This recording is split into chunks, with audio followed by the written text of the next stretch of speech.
ನಮಸ್ಕಾರ ಸ್ನೇಹಿತರೆ, ನಾಕಂಡ ಭಾರತ ಯೂಟ್ಯೂಬ್ ಚಾನಲ್ಗೆ ಸ್ವಾಗತ ಸುಸ್ವಾಗತ. ಇವತ್ತಿನ ದಿವಸ ನಾನು ಬಂದಿರುವುದು ಬೆಳಗಾವಿ ಜಿಲ್ಲೆ ಹೊಸ ಕಿತ್ತೂರು ಅಂದ್ರೆ ನಗರದಿಂದ ಸುಮಾರು 5 ಕಿಲೋಮೀಟರ್ ದೂರದಲ್ಲಿರುವಂತ ದೇಗುಲಹಳ್ಳಿ ಅಂತ ಒಂದು ಗ್ರಾಮ ಇದೆ. ಇದು ಖಾನಾಪುರ ಮತ್ತು ಕಿತ್ತೂರು ರಸ್ತೆ ಏನಿದೆಲ್ಲ ರಾಜ್ಯ ಹೆದ್ದಾರಿ. ಆ ಹೆದ್ದಾರಿ ಅಂದ್ರೆ ಕಿತ್ತೂರು NH4 ದಿಂದ ಸುಮಾರು 5 ಕಿಲೋಮೀಟರ್ ದೂರದಲ್ಲಿರುವಂತ ದೇಗುಲಹಳ್ಳಿ ಅಂತ ಒಂದು ಗ್ರಾಮ ಇದೆ. ಇಲ್ಲಿ ಸಾಕಷ್ಟು 1700 ವರ್ಷಕ್ಕಿಂತ ಹೆಚ್ಚಿನ ಇತಿಹಾಸ ಹೊಂದಿರುವಂತ ಒಂದು ದೇವಸ್ಥಾನ ಇದೆ. ಇದು ಎಷ್ಟೋ ವರ್ಷಗಳ ಕಾಲ ಈ ಪೂರ್ತಿ ದೇವಸ್ಥಾನ ಬಿದ್ದು ಹೋಗಿತ್ತಂತೆ. ಆದ್ರೆ ಸುಮಾರು ಒಂದು 10-12 ವರ್ಷಗಳ ಹಿಂದ್ಗಡೆ ಈ ದೇವಸ್ಥಾನ ಮತ್ತೆ ಯಥಾಸ್ಥಿತಿಯಾಗಿ ನಿಲ್ಲಿಸಿದ್ದಾರೆ ವಾಪಸ್. ಅಂದ್ರೆ ಪೂರ್ತಿ ಹಾಳಾಗಿದ್ದಂತ ದೇವಸ್ಥಾನ ರಿಪೇರಿ ಮಾಡಿ ಸರಿ ಮಾಡಿದ್ದಾರೆ ಗ್ರಾಮಸ್ಥರು ಮತ್ತು ಸರ್ಕಾರ ವತಿಯಿಂದ.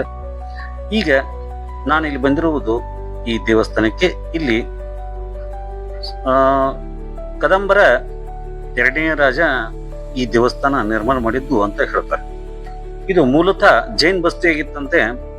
ಆದ್ರೆ ಮೊಘಲರ ದಾಳಿಗೊಳಗಾದಂತ ಈ ದೇವಸ್ಥಾನ ಪೂರ್ತಿ ಭಗ್ನಾವಶೇಷಗೊಂಡಿದೆ. ನಂತರ ಇದರಲ್ಲಿರುವಂತ ಮೂರ್ತಿನ ಆ ಸಮಯದಲ್ಲಿ ಆಗಿನ ದೇವ್ರ ಭಕ್ತರು ಆ ನಿಜವಾದ ಮೂರ್ತಿನ ತೆಗೆದುಕೊಂಡು ಈ ಬೇರೆ ಕಡೆ ಮುಚ್ಚಿಟ್ಟಿದ್ರಂತೆ. ನಂತರ ಕೆಲವು ವರ್ಷಗಳ ನಂತರ ಇತ್ತೀಚೆಗೆ ತಿಗಡೋಳಿ ಅಂತ ಒಂದು ಗ್ರಾಮ ಇದೆ, ಅಲ್ಲಿ ವಾಪಸ್ ಮೂರ್ತಿನಿಟ್ಟು ಸುರಕ್ಷಿತವಾಗಿ ಇಟ್ಟಿದ್ದಾರೆ, ಅದು ಪೂಜೆ ಮಾಡ್ತಾ ಇದ್ದಾರೆ. ಆದ್ರೆ ಈ ದೇವಸ್ಥಾನದಲ್ಲಿ ಏನು ಇಲ್ಲ ಅನ್ನೋ ಕಾರಣಕ್ಕಾಗಿ ಈಗ ಸದ್ಯಕ್ಕೆ ಈಶ್ವರ ಲಿಂಗವನ್ನು ಸ್ಥಾಪಿಸಿ ಮತ್ತು ಬಸವಣ್ಣ ಮೂರ್ತಿನ ಸ್ಥಾಪನೆ ಮಾಡಿ ಈ ಒಂದು ದೇವಸ್ಥಾನಕ್ಕೆ ಕಳೆ ಅಂತ ಹೋಗ್ತಿದ್ದಾರೆ. ಇದು ದೇವಸ್ಥಾನದ್ದು ಸುಮಾರು 3ನೇ ಅಥವಾ 4ನೇ ಶತಮಾನ ಅಂದ್ರೆ 17ನೇ ಹಿಡ್ಕೊಂಡು 1800 ವರ್ಷಗಳ ಇತಿಹಾಸ ಹೊಂದಿರುವಂತ ಪುರಾತನ ದೇವಸ್ಥಾನ ಬೆಳಗಾವಿ ಜಿಲ್ಲೆ ಕಿತ್ತೂರಿಂದ ಸುಮಾರು 5 ಕಿಲೋಮೀಟರ್ ದೂರದಲ್ಲಿರುವುದು ಬಹಳ ಜನರಿಗೆ ಗೊತ್ತಿಲ್ಲ.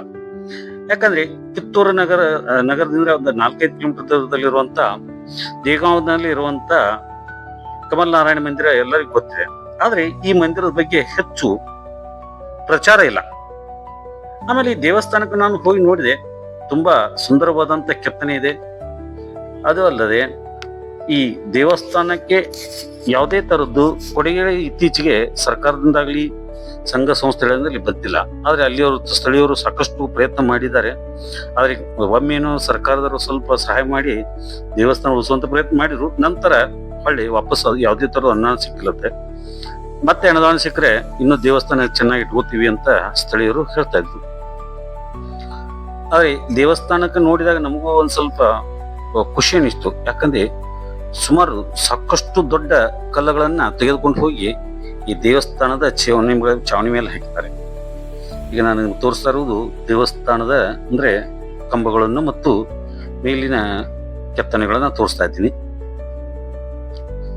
ಇಲ್ಲಿ ನಾನು ಇವತ್ತೇನು ಬರ್ಬೇಕಂತ ಬರ್ಲಿಲ್ಲ, ಆಕಸ್ಮಿಕ ಬಂದಿದ್ದೆ. ಅಂದ್ರೆ ಯಾಕಂದ್ರೆ ನಮ್ಮ ಪೆಡ್ನೇಕರ್ ಅವರು ಒಂದು ಗ್ರಾಮ ದೇವತೆ ಜಾತ್ರೆ ಇದ್ದಕ್ಕೆ ಕರೆದಿದ್ದ ಅನ್ನೋ ಕಾರಣಕ್ಕೆ ಜಾತ್ರೆಗೆ ಬಂದಿದ್ದೆ. ಆದ್ರೆ ನಾನು ಗೂಗಲ್ದಾಗ ಸರ್ಚ್ ಮಾಡಿದಾಗ ಇಲ್ಲಿ ಒಂದು ದೇವಸ್ಥಾನ ಐತಿ ಅಂತ ಒಂದು ಮಾಹಿತಿ ಸಿಕ್ಕಾಗ ನಾನು ಅಭಿನ ಕೇಳಿದಾಗ ಅವನು ಐತಿ ಅಂತ ಕೇಳಿದಾಗ ಕರ್ಕೊಂಡು ಬಂದು ಅವ್ನು ತೋರಿಸ್ತಾ ಇದ್ದಾನೆ ನನಗೆ. ಇಲ್ಲಿ ಬಂದಾಗ ನಮ್ಗೊಬ್ರು ಹಿರಿಯರು ಬಂದು ಈ ದೇವಸ್ಥಾನ ಇತಿಹಾಸ ಹೇಗಿದೆ ಅನ್ನೋದ್ರ ಬಗ್ಗೆ ಒಂದಷ್ಟು ವಿಷಯಗಳು ಹೇಳಿದ್ರು. ಅದರ ಮೇಲೆ ಮಾತ್ರ ನಮಗೆ ಒಂದಷ್ಟು ವಿಷಯಗಳು ಸಿಕ್ಕಿದ್ದು ಹೊರತು ಇಲ್ಲಿ ನಮಗೆ ಗೊತ್ತಿರುವಂತ ಯಾವುದೇ ಬರಹಗಳು ಸಿಕ್ಕಿಲ್ಲ. ಆದ್ರೆ ಇಲ್ಲಿ 2 ಶಿಲಾಶಾಸನಗಳು ಇದ್ದಾವೆ. ಆದ್ರೆ ನಾವು ಬರೋದಕ್ಕಿಂದ್ರೆ ತರ್ಜುಮೆ ಮಾಡಿ ನೋಡಿದಾಗ ಸ್ವಲ್ಪ ಕೆಲವೊಂದು ವಿಷಯಗಳು ಕಂಡು ಬಂದು, ಬಹುಶಃ 341ನೇ ಇಸ್ವಿಯಲ್ಲಿ ಈ ಕ್ರಿಸ್ತ ಶಕ 341ರಲ್ಲಿ ಈ ದೇವಸ್ಥಾನ ಕಟ್ಟಿದಾರು ಅನ್ನೋದನ್ನ ಮಾತ್ರ ನನಗೆ ಸ್ಪಷ್ಟ ಗೊತ್ತಾಯ್ತು. ಯಾಕಂದ್ರೆ ಕೆಲವೊಂದು ಬರೆದಂತ ಅಂಕಿಗಳನ್ನ ನೋಡಿ ಗೊತ್ತಾಯ್ತು. ಇಷ್ಟೊಂದು ಹಳೆ ದೇವಸ್ಥಾನನ್ನ ಉಳಿಸ್ಕೊಂಡು ಬೆಳೆಸ್ಕೊಂಡು ಹೋಗ್ಬೇಕಂತದ್ದು ನಮ್ಮ ಕರ್ತವ್ಯ. ನೋಡಿ, ದೇವಸ್ಥಾನದಲ್ಲಿರುವಂತ ಮೂರ್ತಿಗಳು ಪ್ರತಿಯೊಂದು ಕೆತ್ತನೆ ಹೇಗಿದೆ ಅನ್ನೋದನ್ನ ನಾವು ನೋಡ್ಬೇಕು, ಸೂಕ್ಷ್ಮವಾಗಿ ಗಮನಿಸ್ಬೇಕು. ನಾನು ಇಲ್ಲಿ ಯಾವುದೋ ತರದ್ದು ಹೊಸದನ್ನೇ ಹೇಳ್ತಾ ಇಲ್ಲ. ಯಥಾಸ್ಥಿತಿಯಾಗಿ ದೇವಸ್ಥಾನದಲ್ಲಿ ಏನಿರುತ್ತೆ ಅದೇ ರೀತಿನ ಇಲ್ಲಿ ಕೆತ್ತನೆ ಇದೆ. ಕದಂಬರ 2ನೇ ರಾಜ ಈ ದೇವಸ್ಥಾನ ಕಟ್ಟಿಸಿದ್ದು ಅನ್ನೋದು ಮಾತ್ರ ನನಗೆ ಮಾಹಿತಿ ಸಿಕ್ಕಿದೆ. ಇದರಲ್ಲಿ ಯಾವುದು ರಾಜ ಅನ್ನೋದನ್ನ ಸ್ಪಷ್ಟತೆ ಇಲ್ಲ.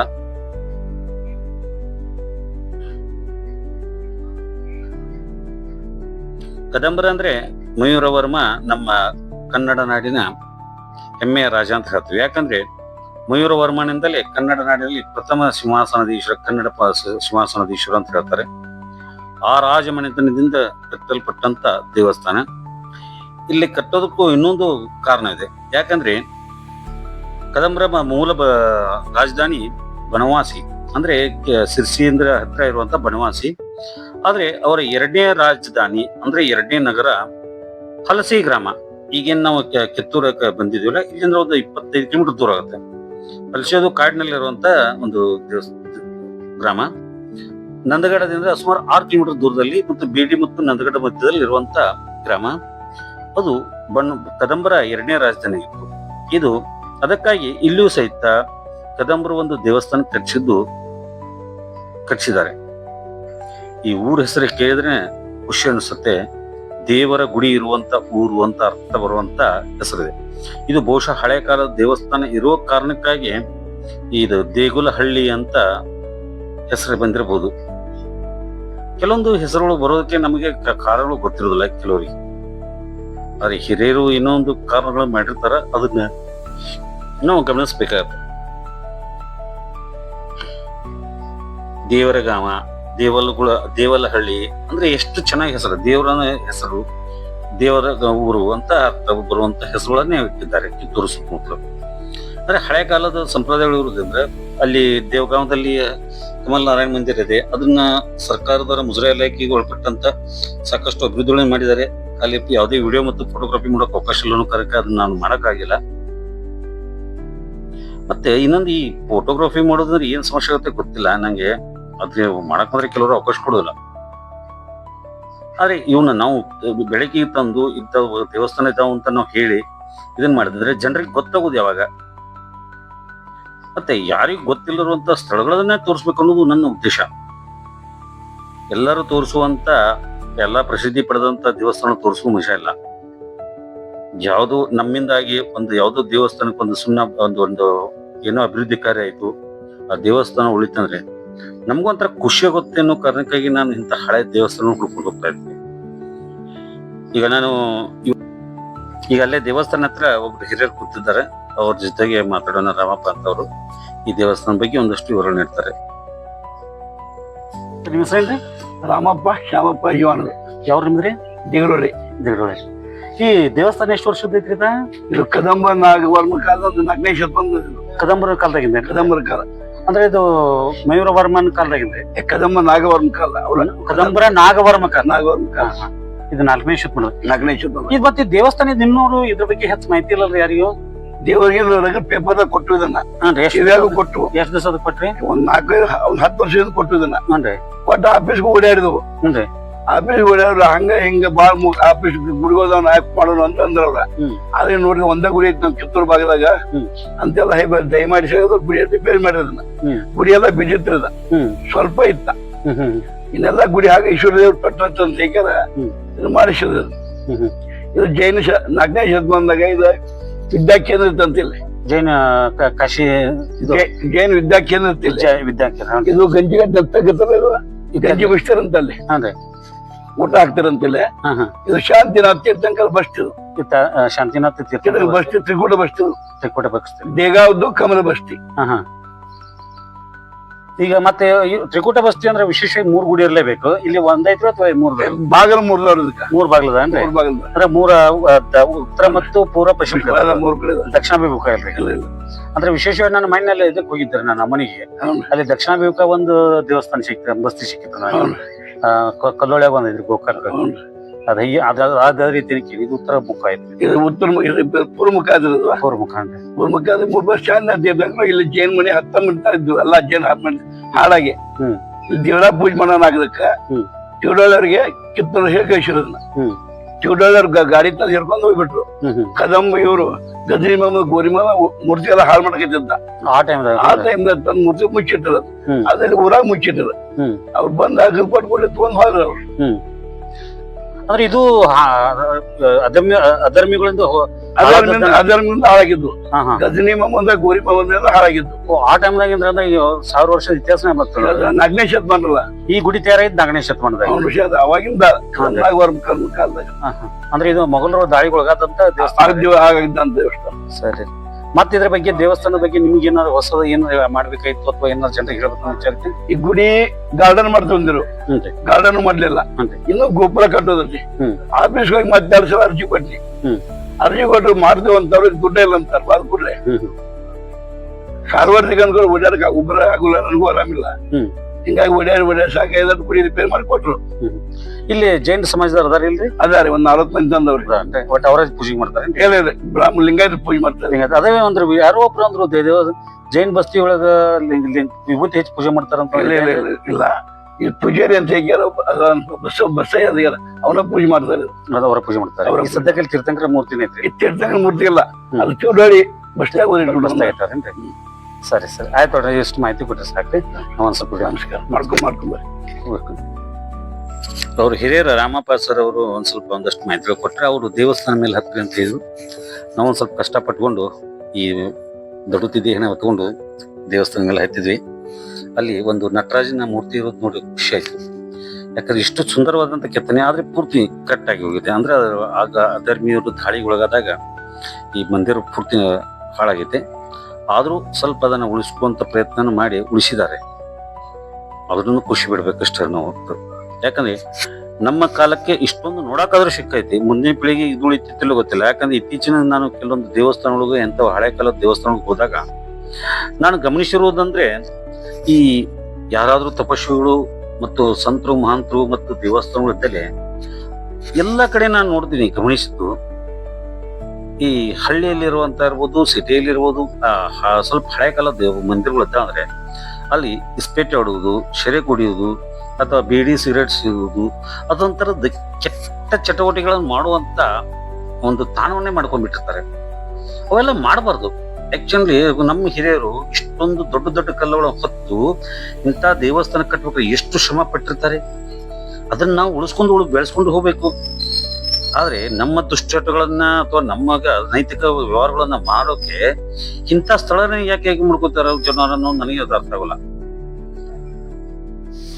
ಇಂಥ ಹಳೆ ಕಾಲದ ದೇವಸ್ಥಾನಗಳು ಮತ್ತು ಕಟ್ಟಡಗಳನ್ನ ನೋಡೋದಕ್ಕೆ ವಿದೇಶಿಯರು, ಅಂದ್ರೆ ಬೇರೆ ದೇಶದ ಸಂಸ್ಕೃತಿ ಹೊಂದಿದಂತ ನಾಗರಿಕರು ನಮ್ಮ ದೇಶದ ಕಲ್ಚರ್ ಅನ್ನ ನೋಡೋದಕ್ಕೆ ಎಷ್ಟೋ ದೂರಗಳಿಂದ ಸಾವಿರಾರು ಕಿಲೋಮೀಟರ್ಗಳಿಂದ ಬಂದು ನೋಡ್ತಾರೆ.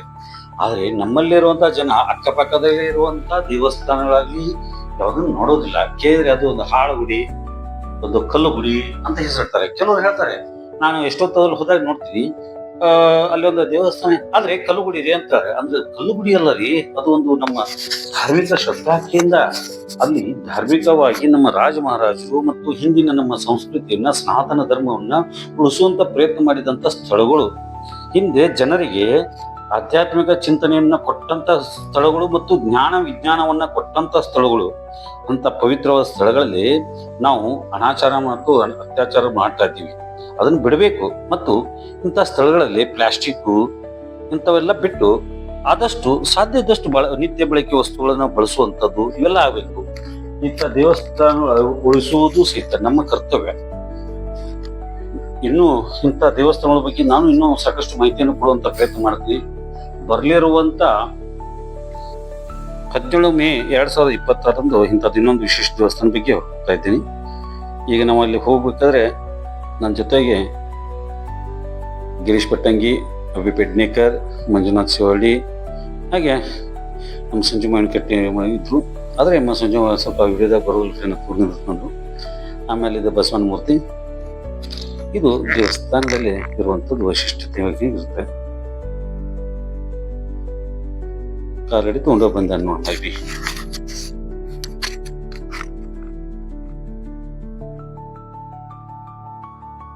ಇನ್ನು ದೇವಸ್ಥಾನ ಬಗ್ಗೆ ಸಾಕಷ್ಟು ಮಾಹಿತಿಗಳಿದ್ದಾವೆ. ಈಗ 17ನೇ ತಾರೀಕು ಹೋಗುವಂತ ದೇವಸ್ಥಾನ ಬಸವಾಡದಲ್ಲಿರುವಂತ ಡಾಕ್ಟರ್ ಸಂತೋಷ್ ಸರ್ ಅವರು ನಮಗೆ ಒಂದು ದೇವಸ್ಥಾನ ಬಗ್ಗೆ ಹೇಳಿದರೆ ಅದನ್ನ ರವಿವಾರ ಹೋಗ್ತಾ ಇದ್ದೀನಿ. ಅದರ ಬಗ್ಗೆನೂ ಒಂದಷ್ಟು ವಿವರಗಳನ್ನು ನೀಡ್ತೀವಿ. ಡಾಕ್ಟರ್ ಸಂತೋಷ್ ಸರ್ ಹೇಗೆ ಮಾಹಿತಿ ಹೇಳಿದಾರಲ್ಲ ಹಾಗೆ ನೀವು ಹೇಳಿದ್ರು ಸಹಿತ ನಾನು ಬಂದು ವಿಡಿಯೋಗಳು ಮಾಡುವಂತ ಪ್ರಯತ್ನ ಮಾಡ್ತೀವಿ. ನೀವು ಹೇಳ್ಬೇಕಿಷ್ಟೇ, ನಿಮ್ಮ ಸುತ್ತಮುತ್ತಲು ಇಂಥ ದೇವಸ್ಥಾನ ಇರ್ಬೋದು ಅಥವಾ ಒಂದು ಐತಿಹಾಸಿಕ ಪೌರಾಣಿಕ ಏನಾದ್ರು ವಿಷಯಗಳಿದ್ರೆ ತಿಳಿಸ್ರಿ. ನಾವು ಬರ್ತೀವಿ, ಬಂದು ಕಿಶನ್ ತಮಗೆಲ್ಲ ವಿಡಿಯೋ ಮಾಡಿ ನಿಮಗೆ ಎಲ್ಲರಿಗೂ ತೋರಿಸುವಂತ ಪ್ರಯತ್ನ ಮಾಡ್ತೀವಿ. ನನ್ನ ನಂಬರನ್ನ ಫೋನ್ ನಂಬರ್ ಬರ್ತಾ ಇರುತ್ತೆ, ನೋಡ್ತೀವಿ. ಸ್ನೇಹಿತರೆ, ಎಲ್ಲರಿಗೂ ದೇವನಹಳ್ಳಿ ದೇಗುಲಹಳ್ಳಿಯ ದೇವಸ್ಥಾನದ ಬಗ್ಗೆ ಒಂದಷ್ಟು ವಿವರಗಳನ್ನು ನೀಡಿದ್ದೀವಿ. ಇದೆಲ್ಲ ಇಷ್ಟ ಆಗಿದ್ರೆ ನಾ ಕಂಡ ಬಾರದ ಯೂಟ್ಯೂಬ್ ಚಾನಲ್ನ ಸಬ್ಸ್ಕ್ರೈಬ್ ಮಾಡ್ಕೊಳ್ಳಿ. ನಿಮ್ಮ ಸ್ನೇಹಿತರು ವಿಡಿಯೋನ ಶೇರ್ ಮಾಡೋದನ್ನ ಮರಿಬೇಡಿ ಅಂತ ಅನಿಸ್ತೀನಿ. ಇದು ನಮ್ಮ ಸ್ನೇಹಿತರ ತಂಡ. ಇವರು ಗಿರೀಶ್ ಪಟ್ಟಂಗಿ, ಮಂಜುನಾಥ್ ಸೇವಳ್ಳಿ, ಅಭಿ ಪೆಡ್ನೇಕರ್, ಸಂಜು ಮಾವಿನಕಟ್ಟಿ, ನಾನು ಒಟ್ಟು 5 ಜನ ಅಲ್ಲಿ ಆಗಿದ್ವಿ. ಅಲ್ಲಿ ಇವರು ಸ್ಥಳೀಯರೊಂದಿಬ್ಬರು ಅವರು ಸಿಕ್ಕಿದ್ರು. ರಾಮಪ್ಪ ಅವರು ಒಂದ್ ಸ್ವಲ್ಪ ಹಿರಿಯರೊಬ್ರು ಮಾತಾಡಿದ್ರು. ಇದು ಈ ದೇವಸ್ಥಾನ ವಿವರ. ಇದ್ದಾಗ ಎಲ್ಲ ನೋಡಿದಕ್ಕೆ ತಮಗೆ ಮನಪೂರ್ವಕ ಧನ್ಯವಾದಗಳು.